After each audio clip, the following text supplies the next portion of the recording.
شادی کے شروع کے دن تھے۔ ایک دن ساسو ماں کی خدمت میں جھک کر سلام کیا تو ساسو ماں نے چوڑیوں سے بھرے مہندی لگے ہاتھوں کو پیار سے تھام کر پاس بٹھا لیا۔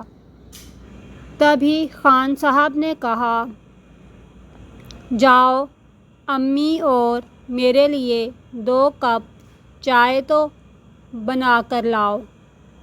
ساسو ماں نے فوراً خان صاحب کو ٹوک دیا کہ جب تک میری بہو کے ہاتھوں سے مہندی نہیں اترے گی کسی کام کو ہاتھ لگانے کی ضرورت نہیں ہے۔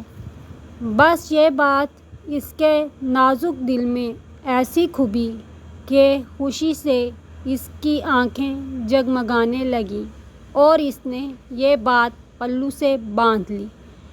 12 دن گزرے، پھر 18 دن، 25 دن اور 1 ماہ بھی گزر گیا۔ نہ مدھو کے ہاتھوں کی مہندی کا رنگ پھیکا پڑا، نہ کسی کام کو ہاتھ لگایا گیا۔ اب تو ساسو ماں بھی دن میں کئی بار کرنکھیوں سے مدھو کے گہرے مہندی بھرے ہاتھوں کو دیکھتی تھیں اور کئی بار پوچھ چکی تھیں کہ اتنی اچھی مہندی کہاں سے لی تھی، اور آہ بھر کے رہ جاتیں کہ یہ کیسی مہندی ہے جو اتر ہی نہیں رہی۔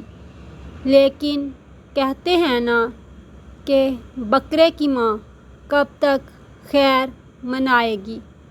ایک رات کو جب سب سو رہے تھے وہ اپنے مشن پر نکلی۔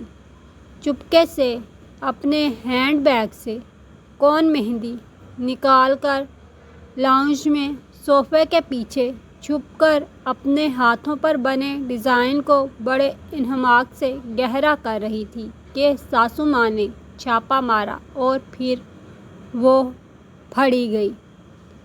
ہک ہا! اب تو یوں لگتا ہے صدیاں بیت گئیں ساسو ماں کا کسی کام کو ہاتھ لگائے اور مدھو کو مہندی لگائے۔